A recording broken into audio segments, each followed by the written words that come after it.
director of Tallgrass. So happy you're here. Welcome to our 21st year. Happy Tallgrass.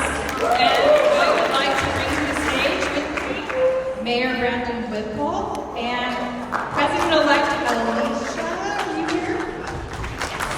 Alicia Sanchez. What's up? All right.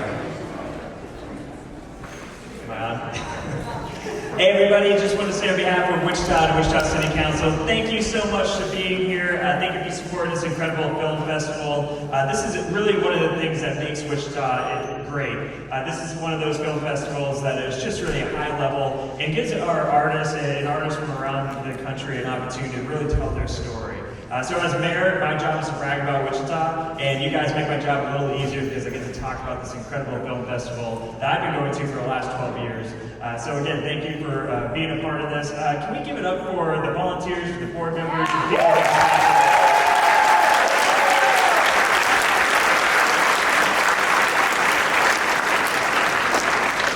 And also, can we just give a quick applause for the people who are showing us their art, not only tonight, but throughout this festival. Thank you all again for being here.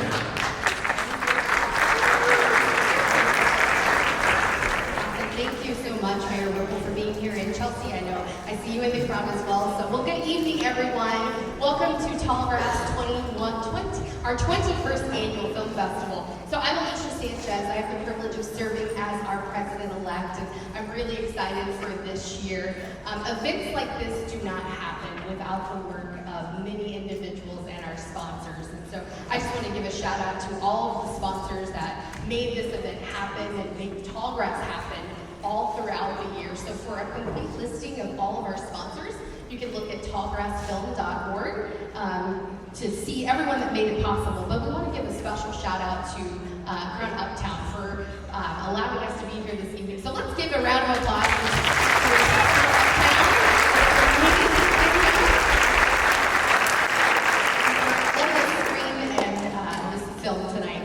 certainly our presenting sponsor, Archer Hotel, so thank you so much for sharing and investing in us. We also want to give a special thank you to the sponsors this evening, Visit Wichita and Ad Astra Financial, as well as Piatto, Hoppy Gnome, and Lava and Tonic. So let's give it up for all of our sponsors for making this tremendous 21st annual film festival.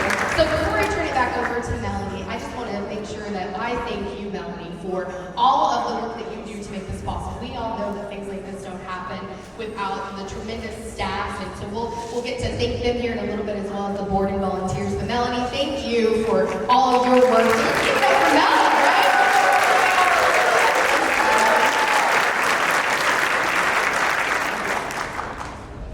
Thank you so much, Alicia. My name is Hannah Bachner. I am the operations manager and short film programmer for Tallgrass Film Festival. Thank you so much for being here with us for our 21st year. We're so proud to be continually bringing you the best in new independent film from around the world, and we're glad to have you here. We want to extend a special thank you to all of you for attending, buying passes, bringing your friends to the festival. None of this would be possible without you. If you're enjoying your experience and you're wanting to post on social media, make sure you tag us and use the hashtag Tallgrass21st. All right, so I'm Andre Seward. I'm the programming director, and I'd like to give a big shout out to all of our pre-screeners who watch all of the films that we have, which without them we wouldn't have a festival.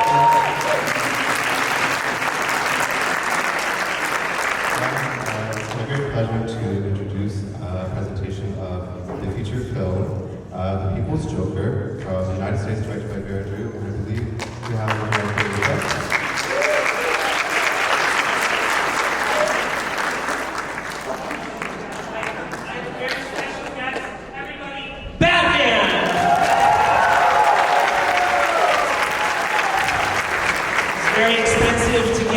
Him out here.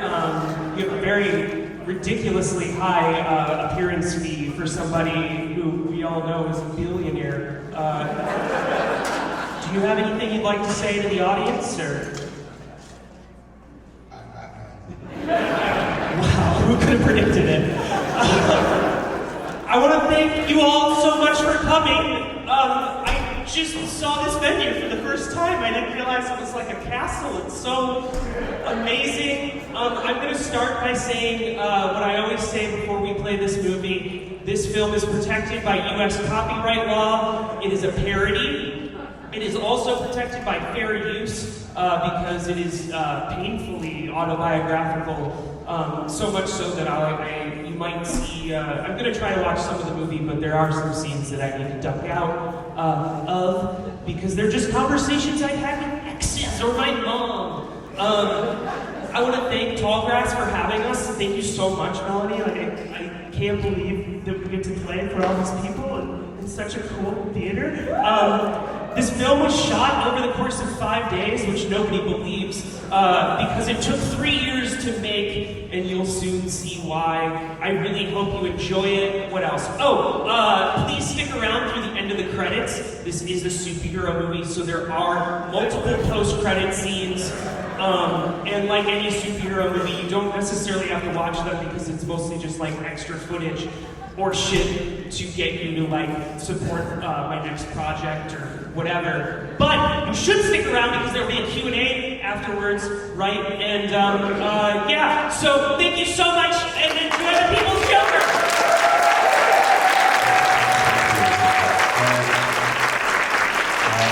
Before the short film, or before the feature film, we have a short documentary called Krush the Wrestler by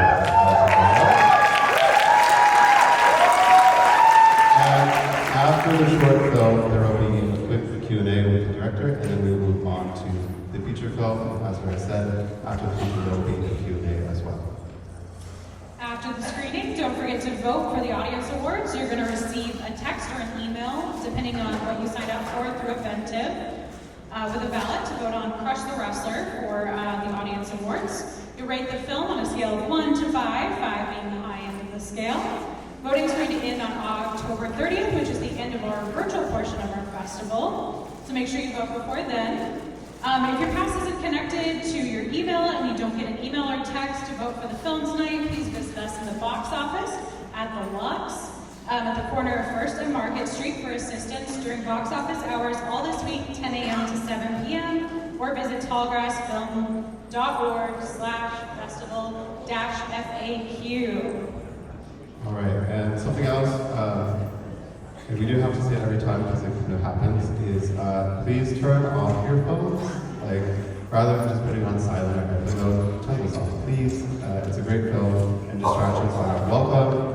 Enjoy the film, don't make noise, turn those things off. Thank you. You can applaud that.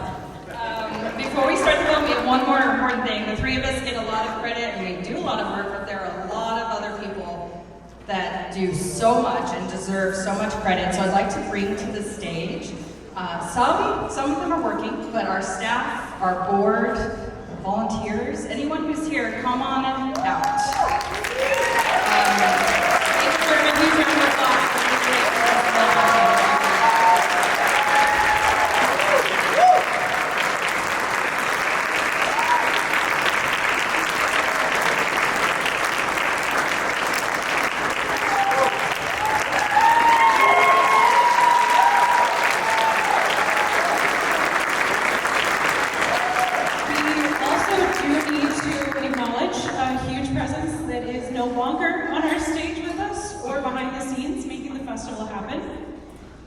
This past year, we lost our longtime tech director and education director, Thane Chastain. He was not only a co-worker, he was also a great friend to many of us on the stage, myself included. I know that personally, and for many of us out here, the past handful of months have been very difficult without his knowledge, patient guidance, words of advice, and general cheery demeanor. We will forever miss our dear Thane Chastain, who grew up on Maine, and he will always be a part of the Tallgrass team.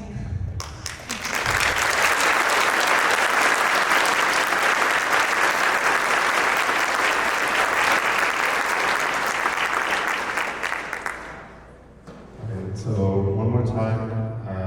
After the short film, there will be a Q&A with the director of Krush the Wrestler, and then we'll move on to our feature film, and there will be a Q&A with the director of Drew of The People's Joker. Enjoy the show. Thank you.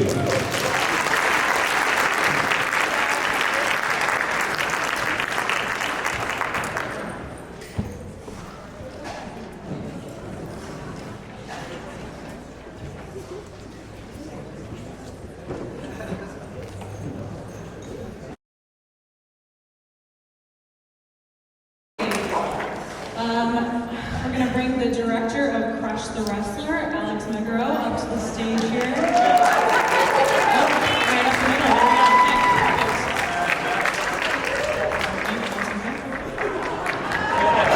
There you go. Howdy. Good to see you. See you. All right, we're going to start off this Q&A. I want to know how you came to know about Krush. How'd you meet him? So, it's a lot more ridiculous than you might think. Really so stupid. So years ago, I used to do freelance jobs off of Craigslist when I began as a freelance filmmaker. Most of them are scams. Once in a while, I get something real. So a few years passed, I had enough consistent clients. I didn't need to be on Craigslist. So one night I'm very bored and I go, I want to go look at the scams on Craigslist. And the first thing I see is fetish wrestler seeks cameraman. And my thought is, it sounds fucking horrible. I have to apply to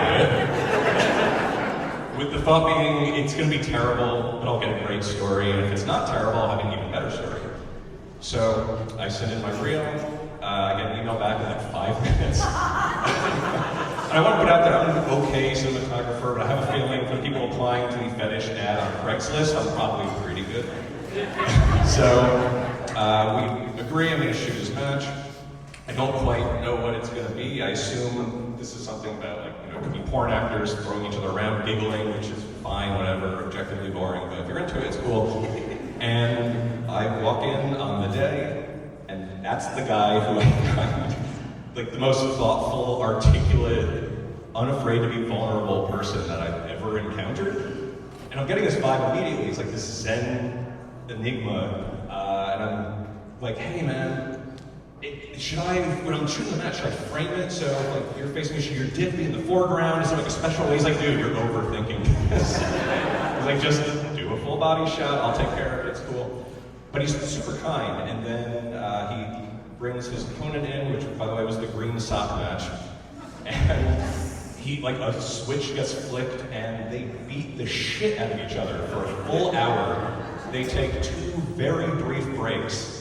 And by the end of it, like I'm ducking, dying, I'm shooting like this. It's all handheld. I'm so much more tired than they are. There's no excuse for it.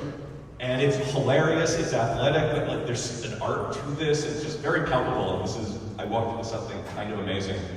So match ends, and I'm thinking the whole time, like, I have to draw you. You know everything about this guy. And I say, hey man, let's go get some beers. I want to know what the hell your deal is. So we meet a few days later, and we just get hammered on Guinness over the course of 5 hours. And I went in with the idea to pitch this movie, and I should add, for some people here who do know me, it takes a lot to keep me interested in anything. And immediately I was like, I need to make a doc on this man. I've never had that feeling before. So like, I pitch it to him, and I'm like, this is gonna be a tough sell. How am I gonna do this? I explain my approach, which is virtually what you see in the film. And he goes, like, this is gonna be a long conversation. And he goes, oh, a documentary. I can get behind that. All right, cool, let's do it. Then we have Krush the Wrestler. Incredible. So how long was it from when you first met him to it being completed?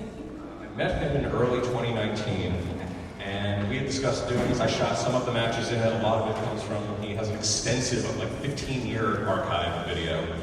So it was great because I just had B-roll archive right there. And then I shot the interview with him on March 13th, 2020, which you might remember something happened that weekend. And unbeknownst to us, it's been scheduled for months. It was like the last day we could get anyone together. I'm like, I'll see you in a few weeks and we'll figure the rest out. Didn't quite happen. So it became almost a 4-year process. Wow. And so he had a lot of that already, and you just kind of compiled it. It's very interesting. What does he think of the film now that it's completed?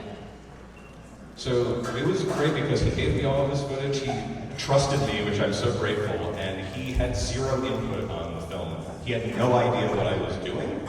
I never showed him a frame of it. It's not true. I sent him a little clip once, like, I swear to you, I'm working on this, I promise you. And he goes, yeah, it was really cool. Then I found out later he never actually watched it. He just wanted me some copies. He lied to me, and I was like, I respect that too. And so I invited him over to my apartment after it's complete. It is this. And I'm realizing, like, I'm comparing like his upbringing with the Pope to professional wrestling. This is fucking insane. What's he gonna think of this? Sits down. I don't get nervous about this kind of stuff. I was terrified to show him this movie. It's like he gave me permission to tell his Well, life then he story. would wrestle you if he didn't like it. Maybe. I don't have a chance against it. And he watched it and he said at the end, he was silent for a bit. I was like, oh fuck. And he turns to me and he said, you know, I don't have anything to say to you about it, and I mean that in the most complimentary way. Like, you did right by me. And I was like, tear goes down. I felt amazing. He loves it. He wishes he could be here tonight. Unfortunately, he couldn't travel for various reasons, but he said he loves all of you. And that was the last text he gave me before the starts. Awesome. I think we have time for like 1 or 2 questions from the audience. Anybody? Raise your hand, make it high. Who's brave enough? Well, right here.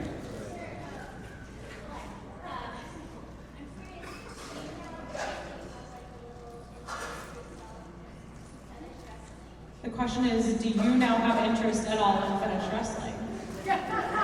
What are your YouTube? What is your YouTube algorithm like now too? It's like the only thing I think about. This has been the thing I've been thinking about for 4 years. I'm happy to stay behind the camera, but I will continue shooting his matches for as long as he wants. Oh, that's great. A gig for life. Any other questions out there? One here. What is Krush up to now? Is it wrestling or his story? So Krush is still wrestling. He lived in New York for 25 years. He made a move across the country, and he's currently building a guest house on his property that is also a wrestling ring. So he has a wrestling studio, which will, I guess, be my film studio if I take a trip out there. But yeah, he's still wrestling. He just took up a new martial art recently. He started doing Muay Thai, so he's a killing machine. He's incredible. All right. One last thing. One more. Did I hear? Oh, back here? Will you let Krush sell the doc on his website? Will you let Krush sell the doc on his website?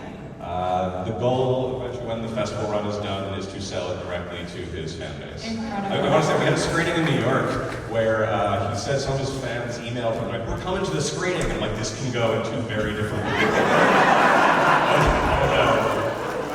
So we were kind of like, we're wondering, and then they came up after the screening, and they were the sweetest people. They were super respectful, taking photos with him, unbelievably kind. So his fan base is kind of incredible. So I think that's heartening to know. And I should say one last thing. Oh, 2 things. One, to the guy who was in the back, who was cowering during the film and didn't want to see the naked men, you'll grow out of it, I promise. Get over yourself. And the other, if everyone wants to, real quick, reach under your chairs. There is a Krush branded chloroform rag for everybody here. No, I'm kidding. That would probably it's probably a felony. But you should get one in the future. Subscribe to his website. There's some wonderful videos. He's on Instagram as well as you. You want to shout those handles out? Yeah, Krush is on Instagram. Everyone right now look up Krush and Tumble. One word, Krush. Well, your phones are off, so later. Well, you turn it back on later or between. Krush and Tumble. Krush and Tumble, and you should follow him. And he's going to post a lot of really good beefcake shots. So, for that guy in the back as well, you should check it out too. And if you can talk about it, what's next for you? I'm working on a feature doc with my filmmaking partner that is fully archival found footage. I can't get into what the topic is right now, but we're fortunately financed, and hopefully we'll have something by the end of next year. Incredible. All right. Well, make sure you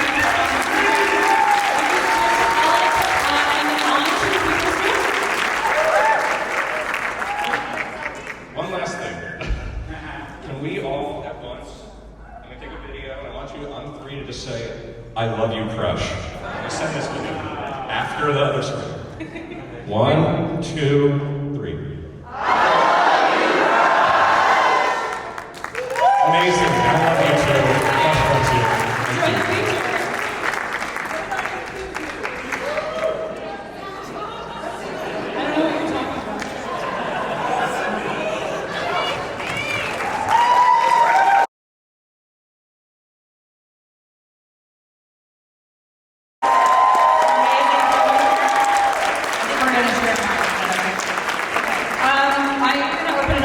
questions, but I have a couple of my own.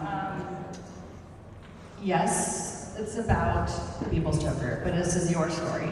How did you go about really being as open and honest as you were on the screen? Can you talk a little bit about the writing process? Yeah, for sure. So I definitely knew, like, I'd say like in the end of 2019 that I wanted to make a movie about like a drag queen who was like physically addicted to irony.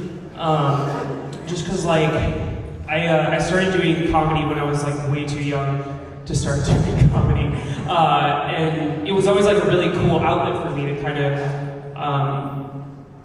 play with my gender and dress up and stuff. But I was off in the same way that it was very therapeutic. It was also very I'd always feel more comfortable making myself more nightmarish and like ironic, and I really wanted to like talk about that and like making sincere art and how like you can kind of get distracted and not really figure your shit out if you're just like making memes and dick jokes every day.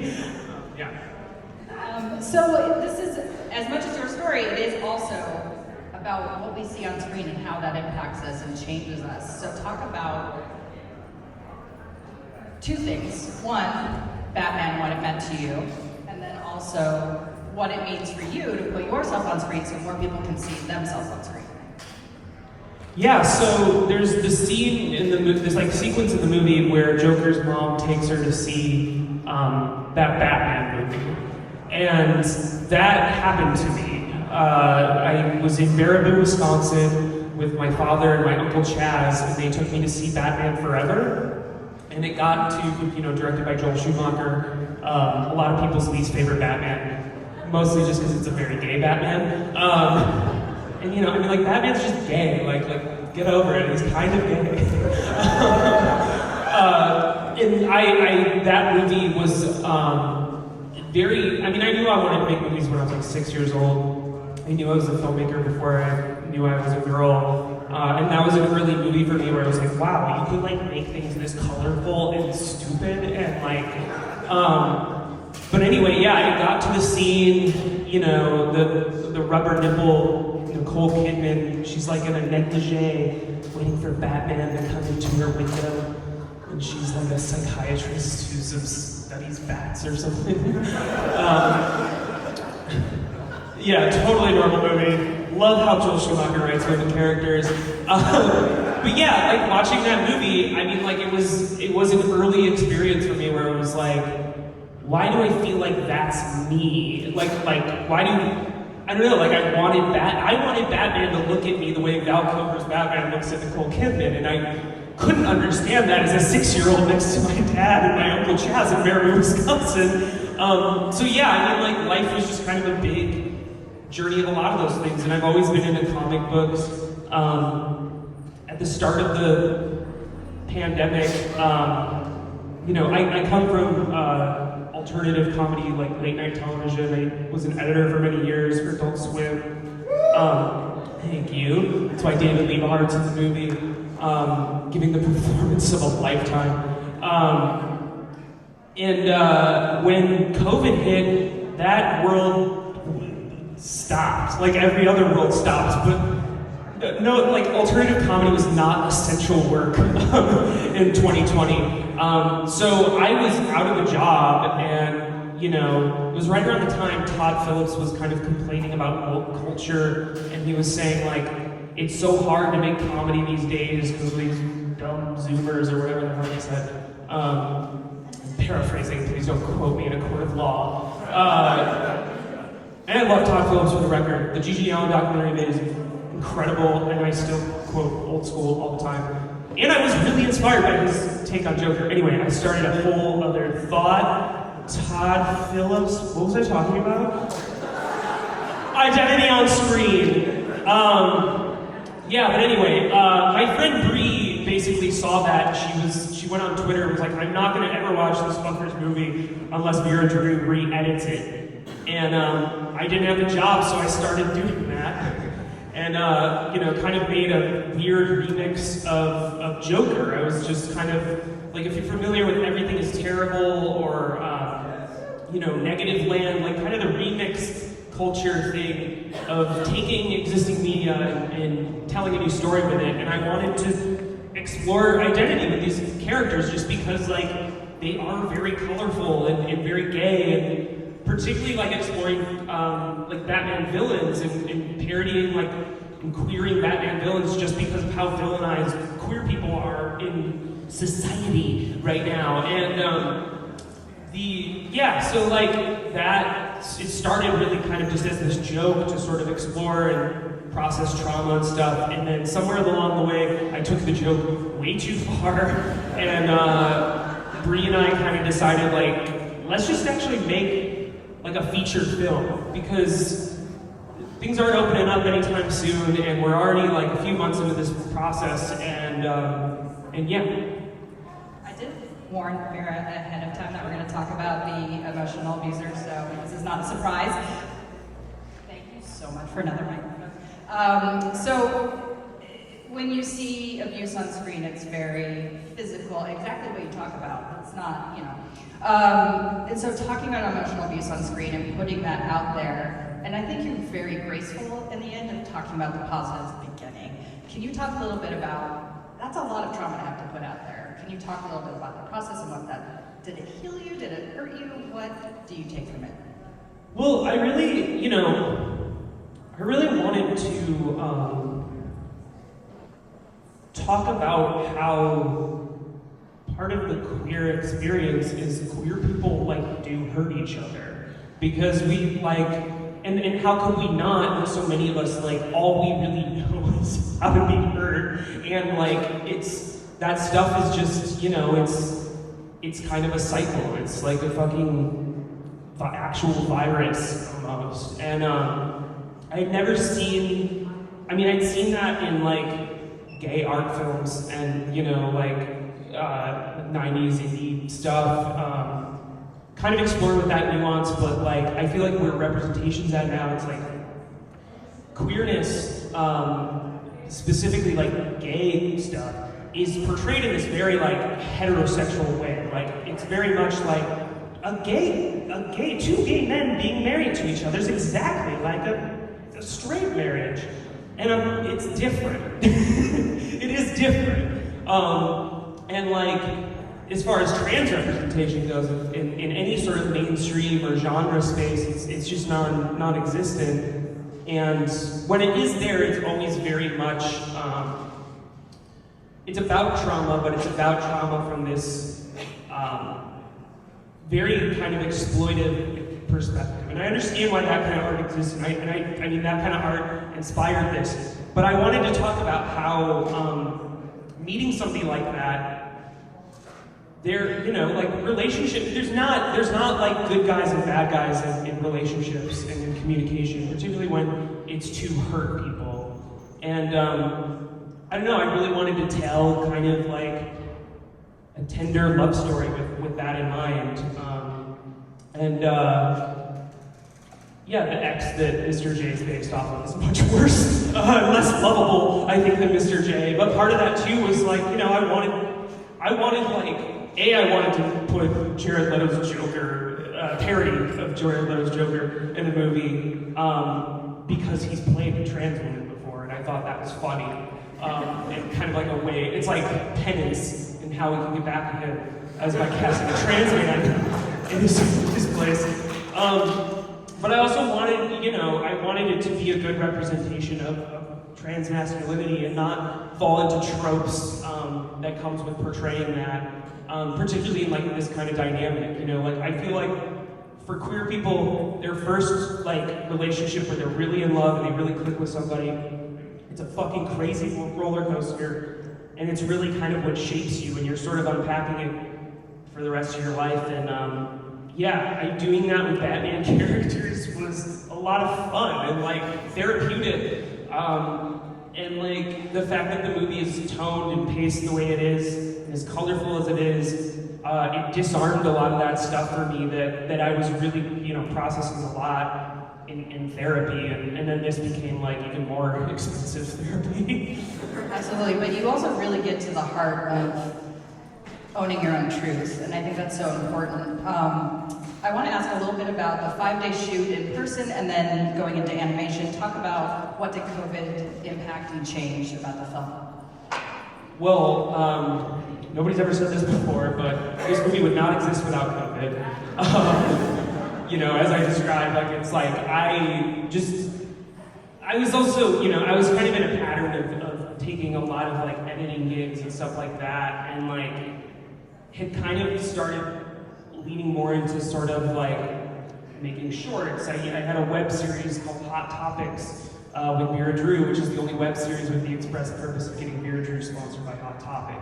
And it's basically another joke kind of taken too far. I was trying to get sponsored by Hot Topic, so they basically could like fund my high school emo girl phase, but as like a 32-year-old. And As we all go through. Yes.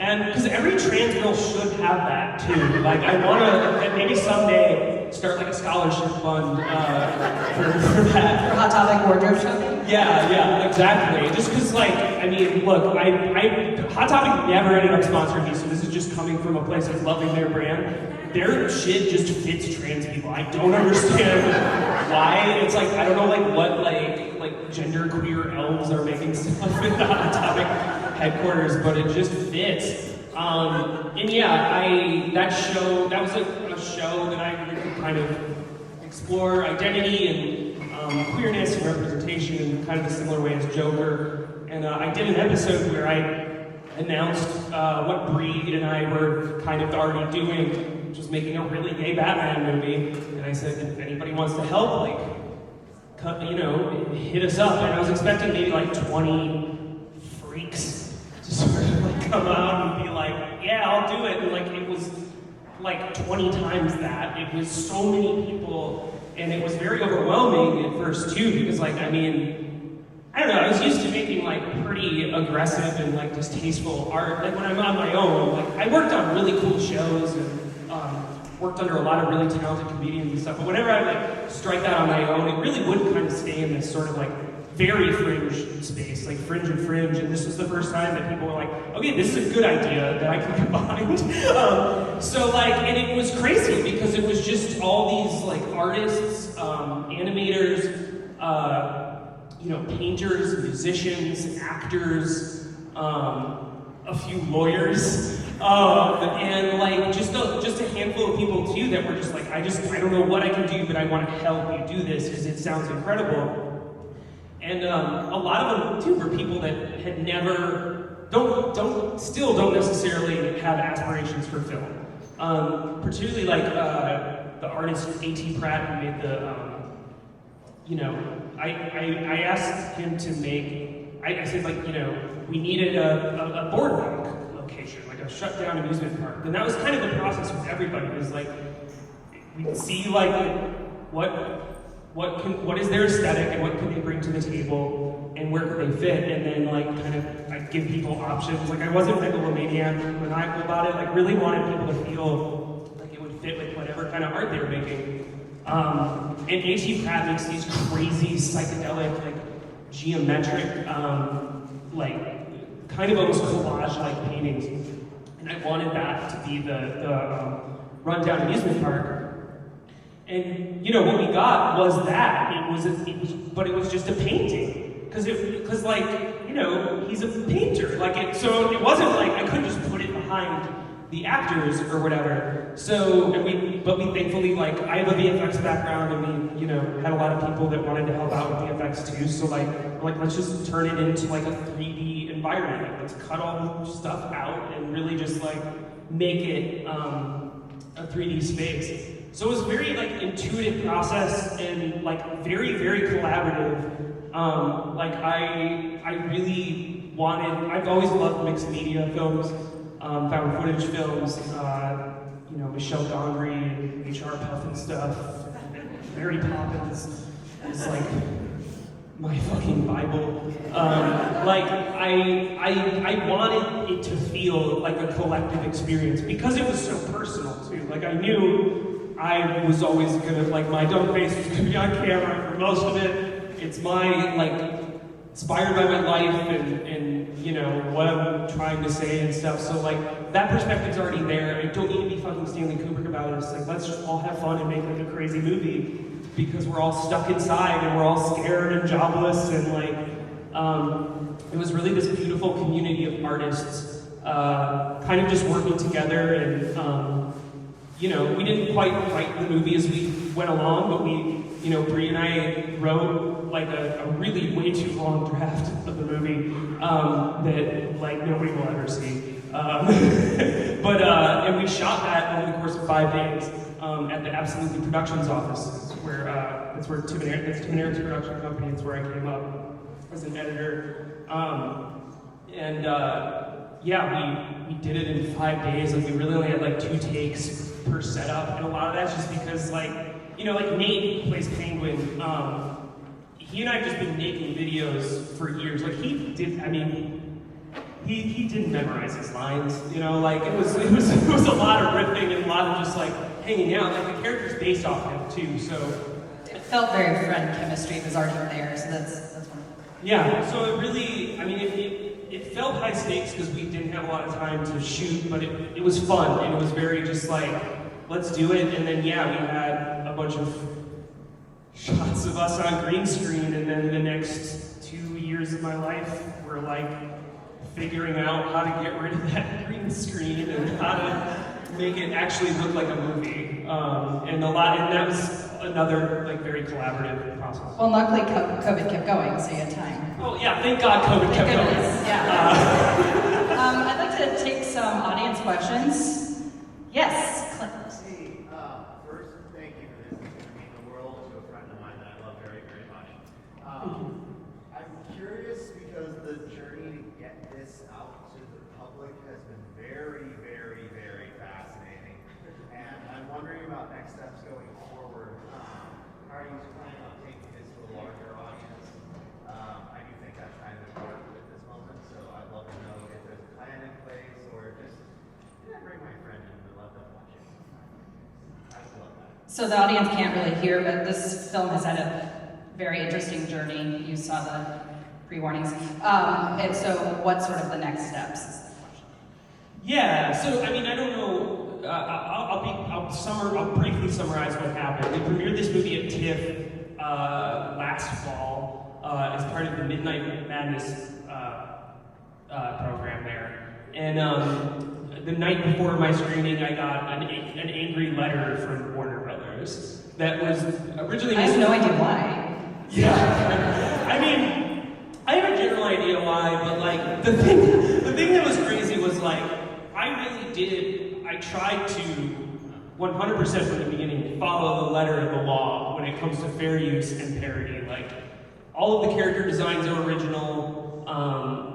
Every frame of it is like made by us. Like we recreated a lot of stuff from like iconic movies, but it's skewed versions of it. The Prince cover is a parody because I'm never gonna fucking afford that Prince song. So, and like, I really walked that line, and you know, I had lawyers on my side before TIFF saying like, yeah, it's totally good, you know, like think about, there's this, you know, those scary movies, and those guys made a movie called Disaster Movie, and Batman is literally a character in it. Like, he walks into frame and a Danny Elfman-like song plays under it, and he like makes a fart joke or something and then leaves. And it's It is fucking Batman. It's a parody of Batman because he's making a fart joke, but it's the design. It's reminding you of that IP. So the premise the entire time was like, I can do that by parodying my life and like adapting it into. It's why at the end, like the whole multiverse thing comes up, and like a mirror floats up next to Joker, and it's me doing a Q&A at a secret screening in Sydney, Australia, for this movie. And that is in there for legal reasons, just to be quite clear. And like also because like it is like it's based off my life. And nobody else is going to tell this story. That's also why it's protected by fair use. Like the same laws that protect documentaries and video essays and reviews on YouTube and stuff. Like, they protect this movie. And I mean, I could talk about the legal stuff forever, but there's a panel tomorrow. There is a panel tomorrow for a whole hour. You can hear all about this. It's very important. But yeah, so long story short, too late, I got a letter from Warner Brothers, and Tiff thankfully stood by our side, and we're like, no, it's the night before the screening, like, we've got 700 fucking queer people that want to see this movie. Like, do you want a bunch of people to be mad at your brand that is, like, already pissing everybody off? Like, this was right after they shelved Batgirl and changed the title of HBO Max to Max. So, like, we were a part of their, like, Zaslav's weird, like, fucking humiliation fetish. And, like, it was kind of, like, I think Tiff and, like, I don't know, Tiff, like, it was just, they immediately, like, went to bat for us, and it really felt very validating. Like, I've never had an institution go to bat for me like that, and, like, kind of put all their jobs on the line. They got in touch with the head of Warner Canada, and, yeah, like, basically, we got a clear to go ahead. And then, I pulled the movie from, we had a tiny festival run planned after that, and I pulled it for a couple reasons. One being, I had to recast Lord Michaels, and that took a while. And the film was also not done really. Like, we played it at TIFF, and it was the freshest paint job you've ever seen on a film. Like, I finished this movie 5 minutes before getting into a fucking car to go on a plane and premiere it in another country. We don't like Venice Festival. So I needed more time to finish it. I also wanted to go back and like talk to my like team and our lawyers and like really figure out what our next steps were. Because I was intimidated. I was 1000% intimidated by the second most powerful media conglomerate on the planet. Because Disney's, way worse. Yeah, it was, so I needed a pause and I wanted to start doing kind of secret screenings. So we had a little mini secret tour in Australia that was a lot of fun. This movie's like a hit in Australia. I was like, what the fuck? Like, every child's dream, I guess. We kind of just did, it was like a pirate ship for a few months.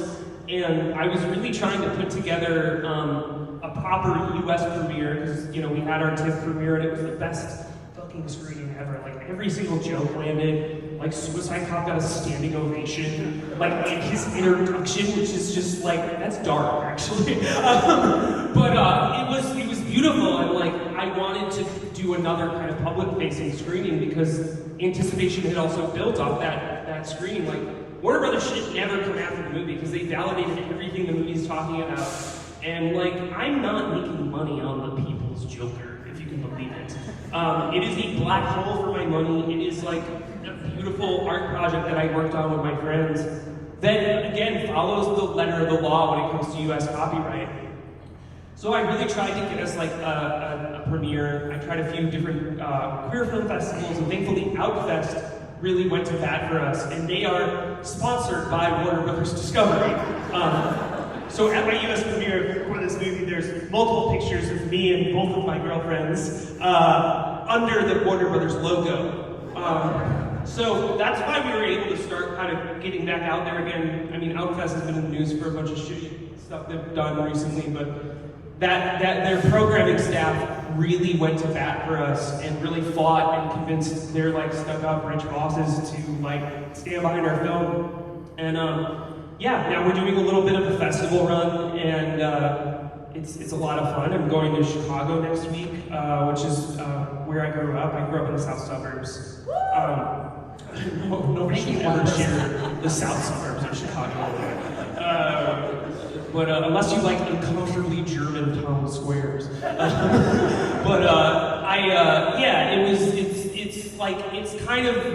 We're kind of fine with doing it, and I don't. And you're repped by UTA, you're trying to get. Well, they don't get this movie. I mean, they like, I don't know what the fuck they are doing for me. That's why it says sit who sit under their title card at the end. Sorry, I had a drink. I mean, it's. I'm confident that we'll get a proper release. I mean, like I can't say who and I can't say how, but we have somebody who wants to partner with me and is hopefully going to help me distribute this movie.